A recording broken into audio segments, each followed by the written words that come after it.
TDP పార్టీలో చేరారట darling Prabhas Telugu Desam పార్టీలోకి చేరినట్టుగా అయితే తెలుస్తోంది. ప్రస్తుతం ఈ విషయం సోషల్ మీడియాలో సైతం ఒక్కసారిగా సంచలనంగా మారింది. తెలుగుదేశం పార్టీలోకి జనసేనకి సంబంధించిన విషయాలు, అలాగే టీడీపీకి సంబంధించి బీజేపీ కూడా కలిసిన నేపథ్యంలో తెలుగుదేశం పార్టీ విజయాని కోసం మరి సినిమా సెలబ్రిటీస్ కూడా రావాలని ఎదురు చూస్తున్నట్టుగా అయితే తెలుస్తోంది. కాబట్టి ఈ విషయం ఇప్పుడు రాష్ట్ర వ్యాప్తంగా కూడా ఎంతగానో సంచలనంగా మారుతోంది. తెలుగుదేశం పార్టీలోకి ప్రభాస్ని స్వయంగా ఎన్టీఆర్ ఆహ్వానించారట. ప్రభాస్, చరణ్ అలాగే ఎన్టీఆర్ మంచి క్లోజ్ ఫ్రెండ్స్ అన్న సంగతి తెలిసిందే.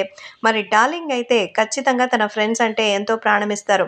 ముఖ్యంగా జూనియర్ ఎన్టీఆర్ సజెషన్తోనే తెలుగుదేశం పార్టీకి తన మద్దతును అందించారని తెలుస్తోంది.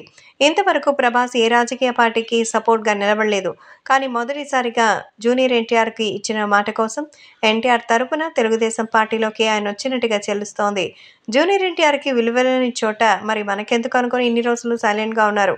మరి ఇప్పుడు ప్రభాస్ రాకతో ఇంకా చాలా మంది కూడా ముందుకు వెళ్లే అవకాశం ఉంది. ఈ నేపథ్యంలో జూనియర్ ఎన్టీఆర్ తెలుగుదేశం పార్టీలోకి వస్తారన్న ఆశాభావం కూడా మరోసారి వ్యక్తమవుతోంది. సో డార్లింగ్ ప్రభాస్ని తెలుగుదేశం పార్టీలోకి రప్పించారు అంటే ఇంకా మిగతా వాళ్ళని కూడా చాలా ఈజీగా తీసుకొని వచ్చి తనతో పాటు కూర్చోపెట్టి గట్టిగా అయితే మాట్లాడి తెలుగుదేశం పార్టీ విజయానికి సో స్టార్స్ యొక్క అద్భుతమైనటువంటి సపోర్ట్ని తీసుకోబోతున్నారు. కారణం వైసీపీ ఆల్రెడీ సినిమా యాక్టర్లకి ఒక చెరగనటువంటి బాధని మిగిల్చింది.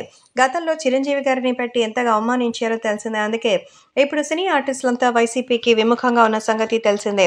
అందుకే ప్రభాస్ లాంటి స్టార్ హీరోని టీడీపీలోకి ఆహ్వానించారట తారక్.